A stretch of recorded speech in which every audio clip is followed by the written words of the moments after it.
What's going on, everybody? Another episode of 4x4 Camping and Adventures. And in today's episode, update on the King's awning and my final thoughts on the product because I'm actually replacing it. And would I buy another one?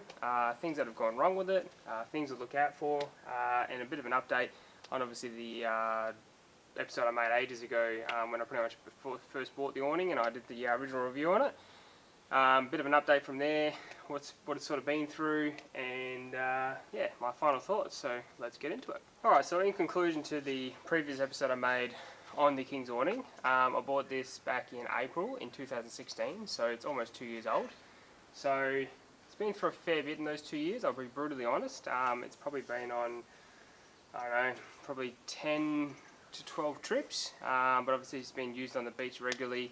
And I normally obviously open up the beach when I get there, so it's probably been used in those 2 years, I'd say about 60-70 times. And in this video I sort of want to go through the wear and tear of the actual awning. So in 60 sort of uses where the awning sort of stands. It's always been on the side of the car, it's always been in the zipped up in there, so it's always been protected. But yeah, it has got a fair bit of wear and tear, and it's almost to the point now where it's unusable because the actual bag won't actually hold up the awning anymore. So, and what I mean by that is these straps here have actually come out. So the pop rivets, I talked about this in the other video, the actual pop rivets have come out.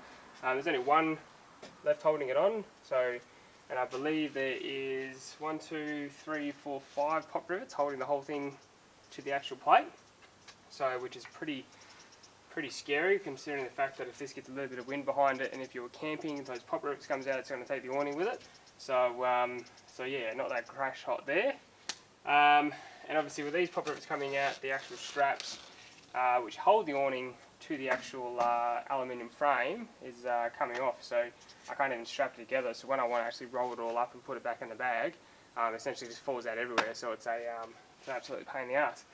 So what I've done in the awning, I'll put the LED strip in here, which definitely didn't come with it, but that's a cool little mod to do if you have a spare LED strip and just wire it up to some 12 volt. That'll give you plenty of light of what you're trying to do under here, so if you're cooking and that kind of stuff, it gives you plenty of light. These poles don't stand up too well to being open and closed and all that kind of thing all the time. There's scratches, and I know they're going to get scratches, and every awning is going to be susceptible to this, but I just wanted to give you an idea of 2 years usage and what sort of scratches look like. Sort of further on, the right hand pole, on my right hand pole, is the pop rivets coming out where the metal knuckle is, so it's slowly moving out, so eventually that's going to come out and I'll have to re-pop rivet that back in. So there's another thing that's just on the quality side of things that it's broken. On the left hand side of the pole, when I was in, I believe it was Mount Magnet, we had a bit of a windy night and the awning was not moving around. It was all pegged down, so it's probably pegged down with the guide ropes that come with it. But it was a little bit twisting and flexing, that kind of thing. So the actual left-hand side actually has a bit of a bend in it where the actual pole goes into the actual awning.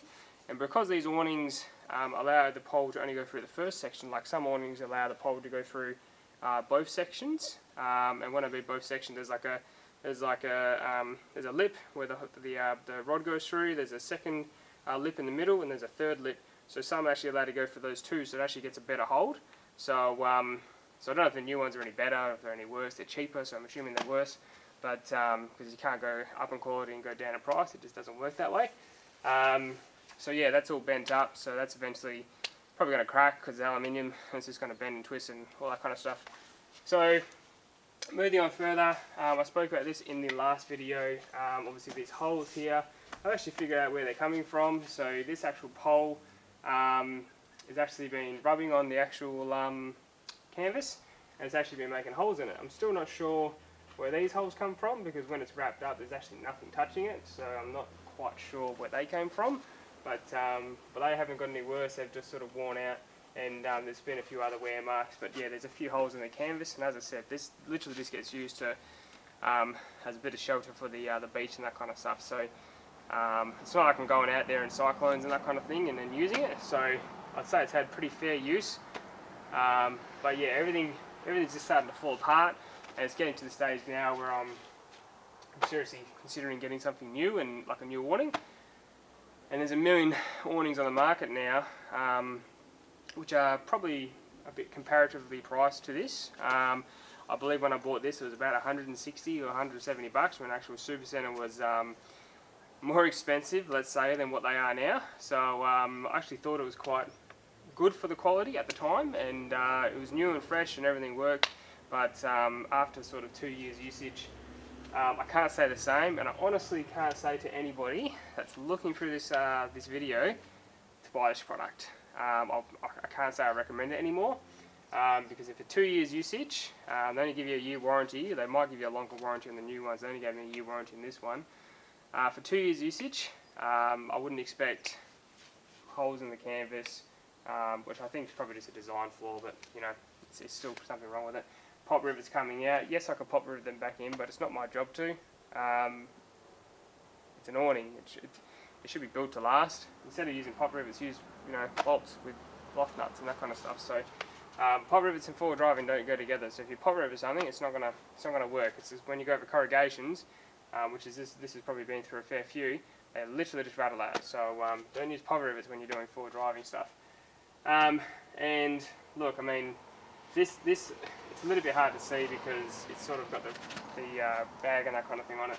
But this is actually bending off the actual frame, so that's a bit of a, yeah, it's eventually just bending off, and it's probably got to do with more of these pop rivets not being in there and not having enough strength in there. So, but I'm just being honest. I mean, I bought this awning with my own money, so I can be as honest as I want, and I think it's a piece of shit.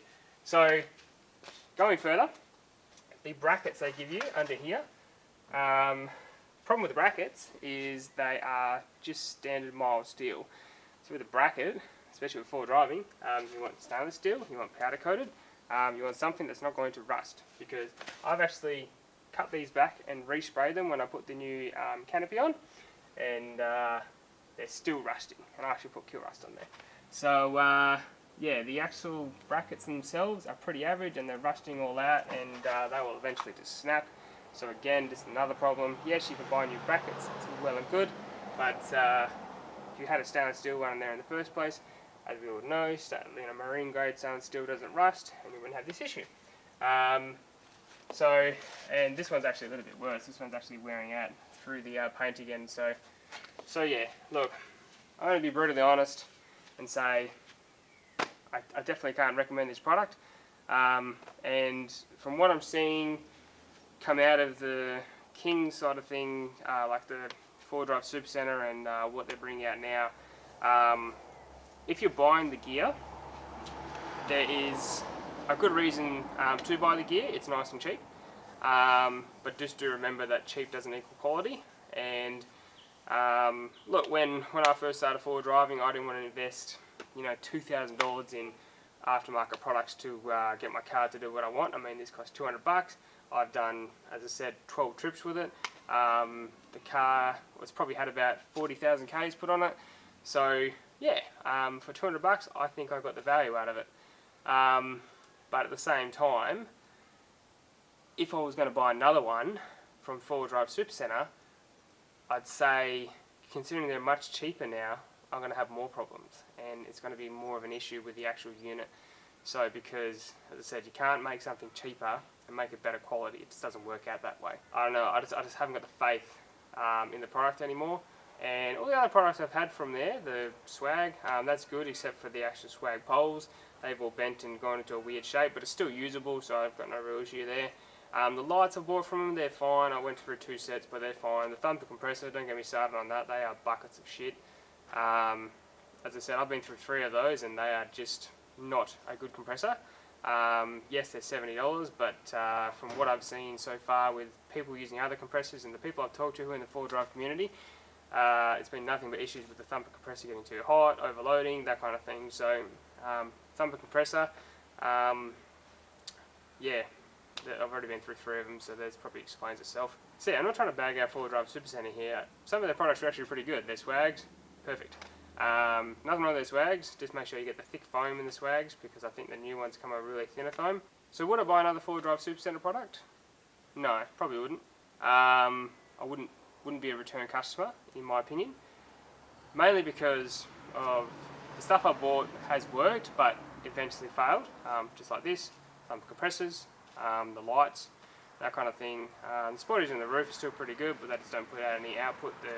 The distance is not very good, but they're driving lights, they're not spotlights, so don't get into a rant about how they're not spotlights and that kind of thing in their driving lights. But yeah, I can't say I would buy another Supacentre product, and I wouldn't recommend their awnings, that's for sure. Their awnings, I think, this is based off what I've experienced with one of their previous ones. They're just not up to the task.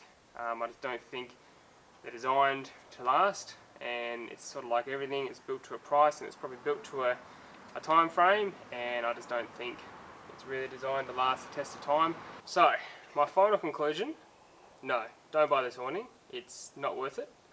Spend the extra $150, buy a TJM, buy a Ridge Rider, buy an ARB, buy any other brand, because I think the extra money you're putting into it is worth it.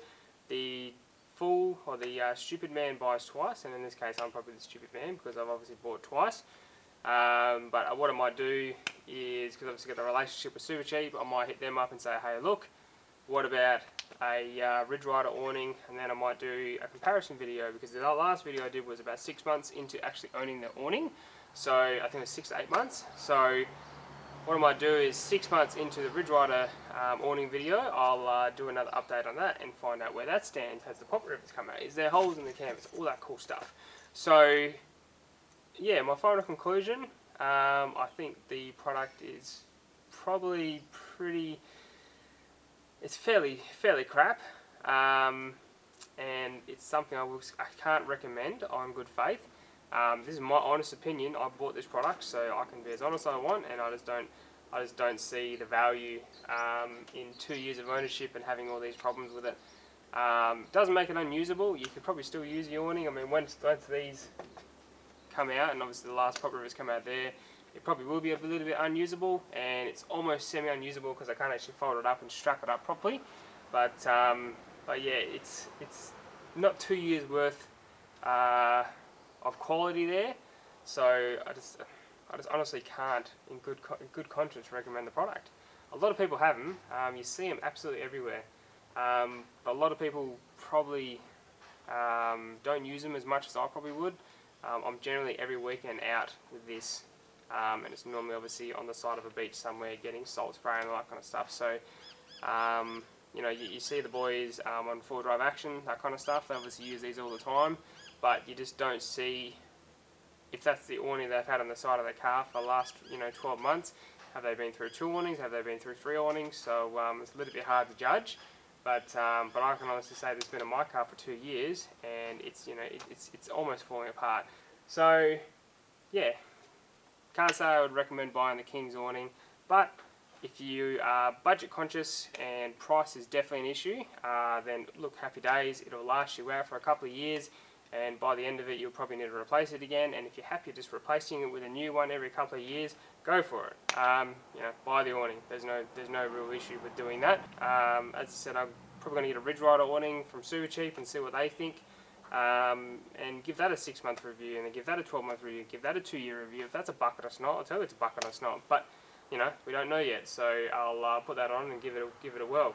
But that is another episode of 4x4 Camping and Adventures. So final thoughts: don't buy the awning. Pay the extra $150 and get something half decent. But I'll see you in the next video. I'll see you out there in the traction trails. See ya.